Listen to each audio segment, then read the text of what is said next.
Olá, sou Francisco Bittencourt.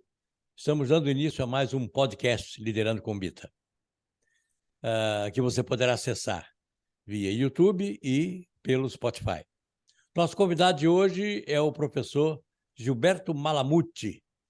O professor Gilberto Malamuti é doutor em Engenharia de Produção pela COP Universidade Federal do Rio de Janeiro, mestre em Gestão de Empresas pela Fundação Getúlio Vargas, graduado em Análise de Sistemas e Administração pela FAG. Mais de 30 anos de experiência em consultoria organizacional, nas áreas de reestruturação organizacional, adequação de modelos de gestão às novas tecnologias de informação, inteligência de negócios, estruturação e reestruturação de área comercial. O professor Malamuti é velho amigo, companheiro de mestrado e por quem eu tenho uma admiração e respeito só comparável a um amigo nosso em comum, El Juanito Caminador. Então, nós vamos conversar sobre o tema sugerido pelo professor Malamuti, que é a transformação digital e seu impacto na gestão de pessoas, um tema extremamente enriquecedor. Gilberto, seja bem-vindo aqui à nossa comunidade e eu queria deixá-lo à vontade para que você conversasse conosco nos próximos 20, 25 minutos sobre a sua percepção desses impactos provocados pela transformação digital na área de gestão de pessoas. Vamos lá, seja bem-vindo. Obrigado, Bita. Muito obrigado.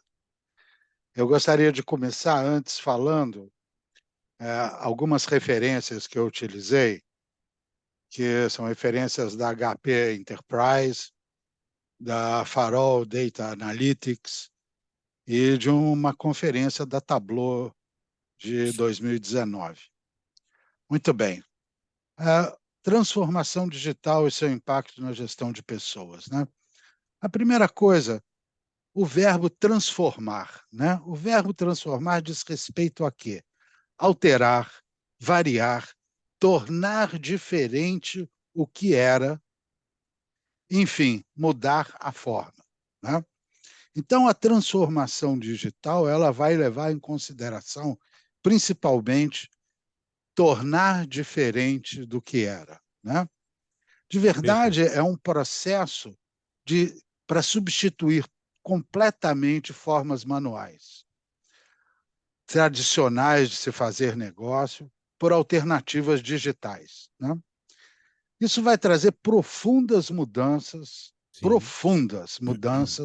em todo o cenário de negócio da organização, seja do lado da tecnologia, seja na forma de fazer negócios da empresa e nas pessoas, notadamente na liderança. De verdade, isso ocasiona uma mudança cultural e operacional dentro da organização. Ou seja, não é uma coisa trivial, não é uma coisa que vai acontecer do dia para a noite na sua organização, né? Uma coisa importante a ser ressaltada é que digitalização e transformação digital são coisas diferentes. A digitalização de verdade vai ser aquele processo de converter aqueles aspectos físicos de processos de negócio, fluxo de trabalho, em aspectos digitais. Uma vez que isso seja feito, eu vou ter os dados necessários a serem utilizados nos meus sistemas de informação. A digitalização de verdade ela é importante e é o primeiro passo que eu tenho que dar para ter uma transformação digital na minha organização. Mas a transformação digital, como eu falei, é muito mais ampla. Ela vai trazer uma grande mudança cultural na organização. Muito bem. Para que eu tenha um efetivo sucesso nessa transformação digital, eu preciso buscar que a minha empresa seja uma empresa orientada a dados. Para que ela seja orientada a dados, eu tenho uma fase anterior, onde os colaboradores passam por um processo de alfabetização de dados. O que é isso? Uhum. É a capacidade deles poderem ler, entender, interpretar, criar e comunicar dados de uma forma sistêmica. Olhem bem, não é só ler o dado, mas é entendê-lo, é interpretá-lo, é criar e comunicar dados como uma informação sistemática. Olhem bem as implicações que isso pode trazer. Muito bem. A alfabetização de dados, ela vai, de verdade, contar com uma série de competências e qualidades que vão ser necessárias de serem desenvolvidas nas organizações. É claro, eu preciso de que os meus colaboradores tenham habilidades em TI. Afinal de contas, eles vão mexer com sistemas que vão dar essas informações. Mas também, e fundamental, é que eles tenham uma visão analítica. Esse é o grande ponto da transformação digital e o grande problema hoje de muitas organizações, né?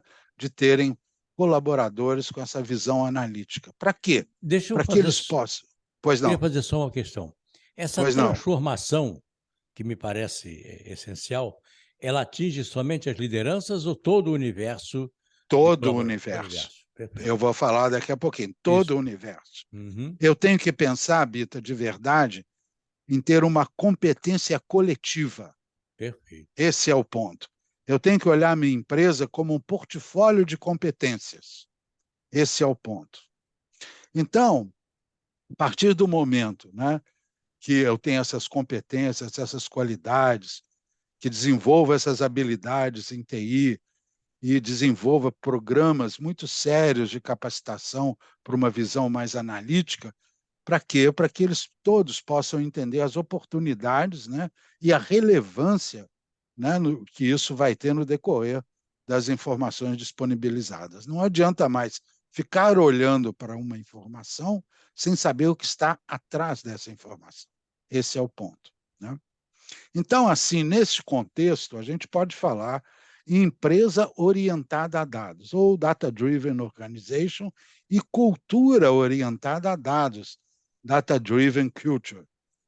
Muito importante. Uma empresa orientada a dados é o quê? É aquela que vai utilizar sua base de dados e informações como um insumo para a sua tomada de decisões.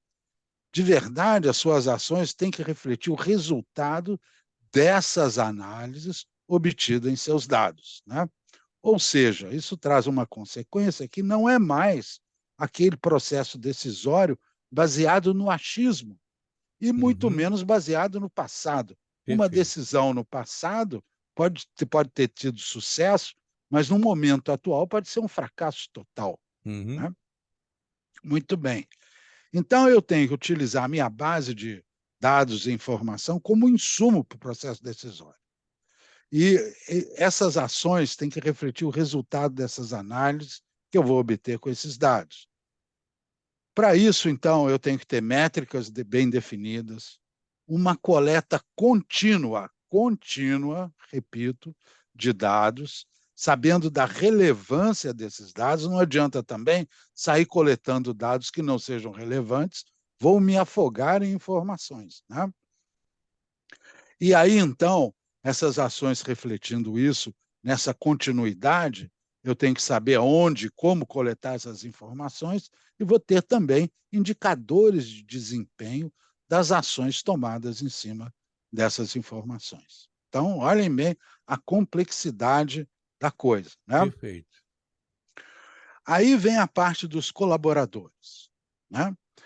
Eu tenho que dar um certo grau de autonomia a eles, porque eles vão ter informação, eles têm que tomar decisões também, e eu vou disponibilizar informação, não de uma forma ingênua, evidentemente que não. Tem informações que são informações com restrição, tem informações sigilosas, sim, existem. Mas eu vou distribuir a informação olhando um critério, o critério da competência técnica e relacional, o que é muito importante. Não só a competência técnica, mas também a competência relacional. Ou seja, eu tenho que buscar um alinhamento de valores, eu tenho que buscar responsabilidade entre os meus colaboradores, né? Então, aí então eu vou ter efetivamente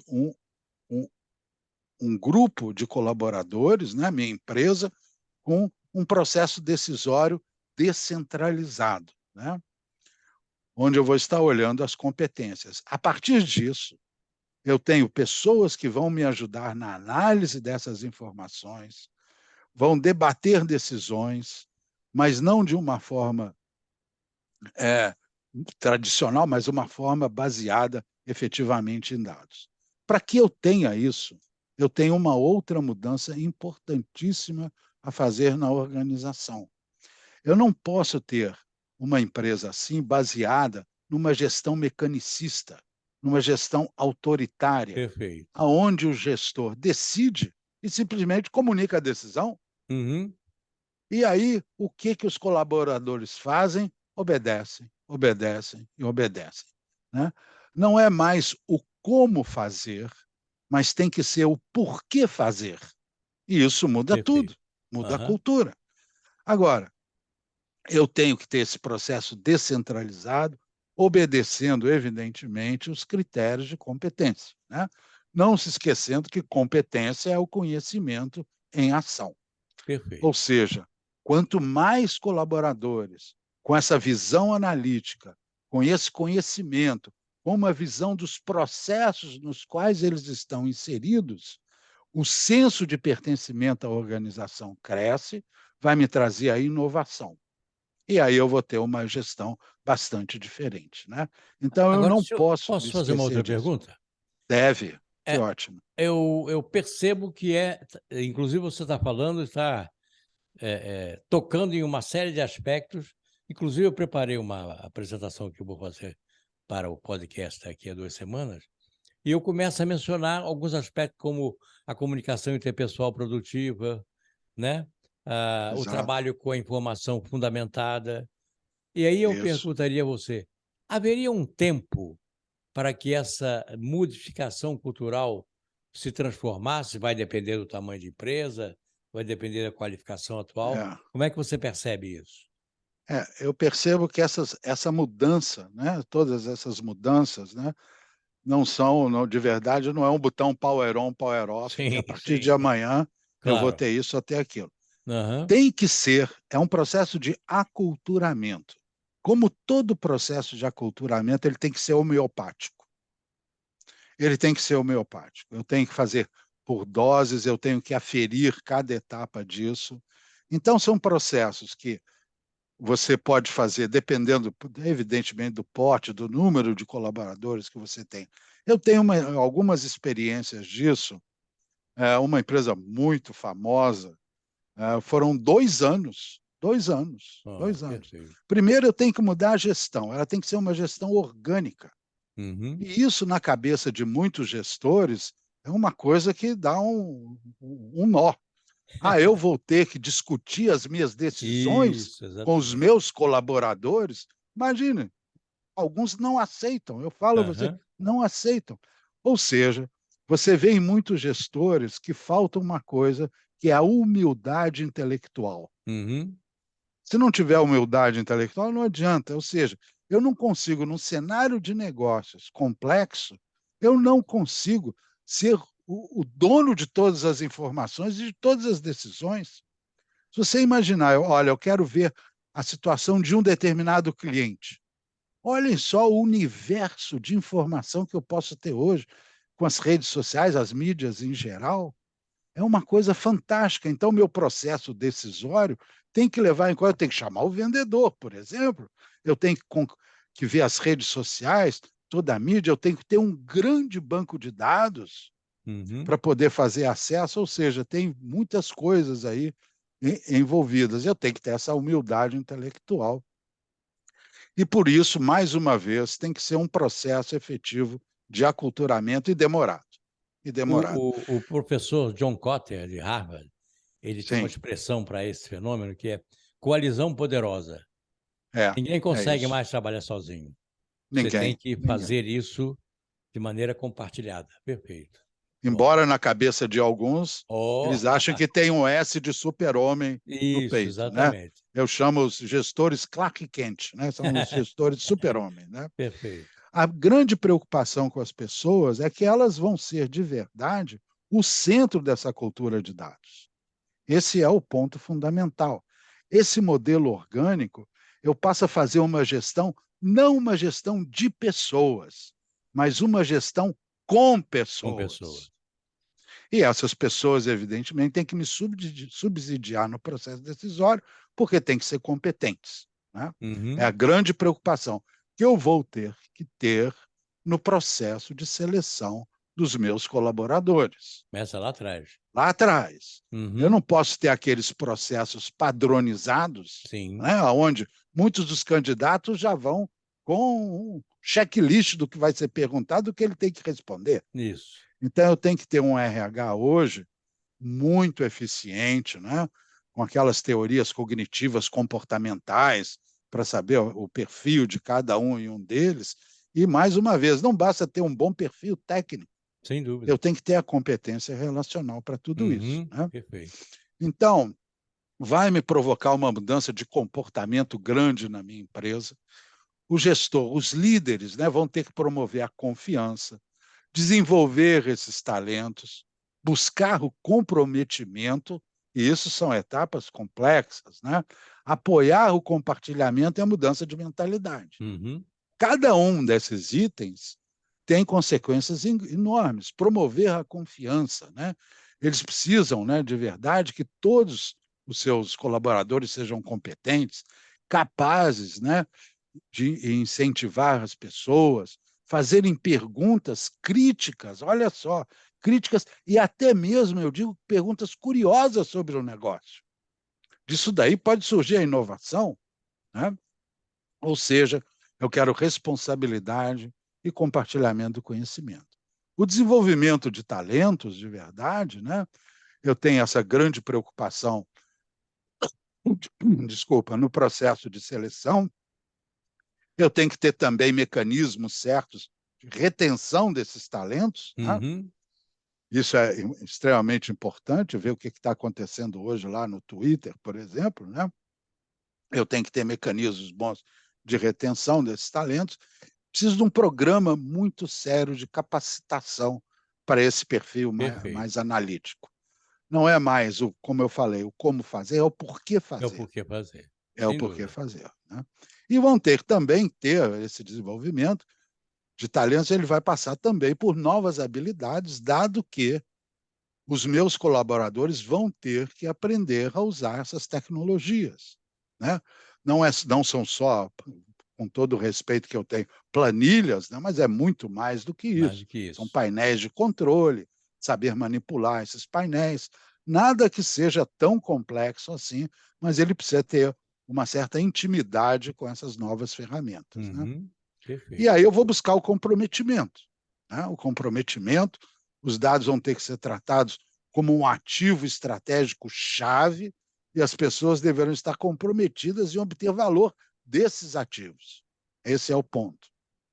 E o compartilhamento, né? Esse é outro problema também, a colaboração entre equipes e colaboradores, né? Eu tenho que buscar acabar na minha empresa com as ilhas de informação, os Uhum. silos de informação. Ou seja, o que você vê muito é essa informação é do meu departamento. Eu tenho que acabar com isso. Essa informação é da nossa organização. E Perfeito. quanto mais eu compartilho, maior o número de visões diferentes que eu vou ter. Sem dúvida. Visões diferentes e vai me trazer o quê? Vai me trazer a inovação, né? E isso é um ponto fundamental. E a mudança de mentalidade, né? Aí é outro problema, né? Os dados e a análise vão se tornar os verdadeiros catalisadores, né, para a melhoria pessoal e organizacional da empresa, né? Mudando a operação, a mentalidade, a percepção da organização, que vão também trazer a inovação, né? Então, eu tenho que, de verdade, isso são ações muito complexas. Mais uma vez, não são ações que vão ocorrer instantaneamente no decorrer Sem do dúvida. tempo, né? Uhum. Por outro lado, dar limites a todos têm que ter limite no processo decisório, é evidente, mas o tamanho do limite é o tamanho da competência das equipes que eu vou ter, né? E outra coisa também, acabar com aquela máxima de que tudo é confidencial dentro da organização, não é verdade? Perfeito. Quer dizer, se tudo é confidencial, eu faço a seguinte pergunta: quem é que eu estou contratando para a minha organização? De repente, um bando de marginais, tudo é confidencial, isso não Claro. pode ter, não tem aquilo. Então, eu preciso ter esse processo muito bem estruturado, fazer esse alinhamento de valores e promover, evidentemente, o senso de pertencimento à organização. Dentro de uma visão de processo, as pessoas precisam entender a importância que elas têm no processo onde elas estão alocadas. Ou seja, uma visão mais ampla do processo, não uma visão restrita do processo. Uhum. E aí eu gosto sempre de citar um exemplo, que foi nos anos 60, na inauguração da NASA, quando o Kennedy foi lá à NASA para a inauguração, tinha um faxineiro. E o Kennedy perguntou para o faxineiro: o que você faz aqui? Resposta do faxineiro: eram os anos 60, no qual a corrida para pousar na Lua era enorme entre a Uhum. Rússia e os Estados Unidos. O faxineiro responde simplesmente: eu ajudo o homem a chegar na Lua. Perfeito. Essa é a visão de processo. Aham. Então, as pessoas, a partir do momento que têm esse senso de pertencimento e essa visão, a minha empresa muda. Então, não adianta ter muitos dados, e hoje você pode ter zilhões de dados, se você não tiver de verdade esse perfil analítico, que interprete, saiba da importância desses dados, Faço né? um estudo qualitativo da Qualitativo, informação, sem dúvida. exatamente. E também não adianta, se esse poder analítico não for extremamente bem desenvolvido, e o uso dessas ferramentas. As ferramentas são muito simples de serem utilizadas a partir do momento que uma área de TI vai me dar essas informações. É questão, a TI me dá essas informações, e aí então eu sou, capaz de, a partir de painéis de controle, brincar com essas informações. Uhum. Mas eu preciso saber, vou cruzar dados? Vou, mas eu preciso saber o que eu vou cruzar dados. Antes disso, eu preciso saber o que pedir da TI. Esse é outro ponto fundamental. Às vezes as pessoas não sabem o que pedir Uhum. e ficam ali olhando o dado, e o dado caduca e não fazem absolutamente nada, né? Gilberto, É, de, deixa eu dizer, é nós isso. estamos Pois nos não. aproximando do tempo conclusão. Como é que você, eh, qual seria a sua mensagem conclusiva em relação a esse universo, que bate muito com a percepção de liderança contemporânea que a gente tem? Como é que você veria isso para nós, É, a visão levarmos aos nossos, assistentes, a quem está nos atendendo aqui? A visão que eu tenho é o seguinte: desenvolvam o poder analítico e visão crítica. Desenvolvam. Ao receberem uma decisão, questionem. Questionem. Esse é o ponto. Ao ser questionado, e daí eu falo que a liderança precisa ter uma humildade intelectual, né? A partir do momento que eu sou questionado, eu tenho a oportunidade de rever os meus conceitos, as minhas decisões. Mas, para isso, mais uma vez, eu preciso ter uma retaguarda competente.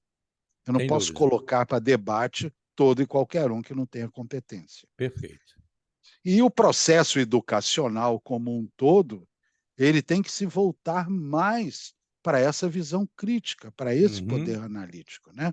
As criancinhas lá, na sua formação, têm que aprender a perguntar por quê? Por quê? Por quê? Esse é o ponto. Ah, ótimo. Gilberto, eu eu fiquei muito satisfeito, porque isso bate com tudo que a gente está percebendo em matéria de liderança contemporânea. Tenho certeza que a gente vai voltar a conversar um pouco mais, porque isso tem muito a Tomara. ver com a nossa realidade. Eu agradeço imensamente a você, foi um prazer tê-lo conosco aqui no nosso Obrigado. podcast. Prazer foi todo meu, Bita. E a Tudo de voc bom. Obrigado. E a vocês que nos acompanharam, não se esqueçam de se inscrever e dar a sua opinião no YouTube ou no podcast. Até uma próxima oportunidade. Boa tarde. Até mais. Até Tchau, Bita. mais. Obrigado.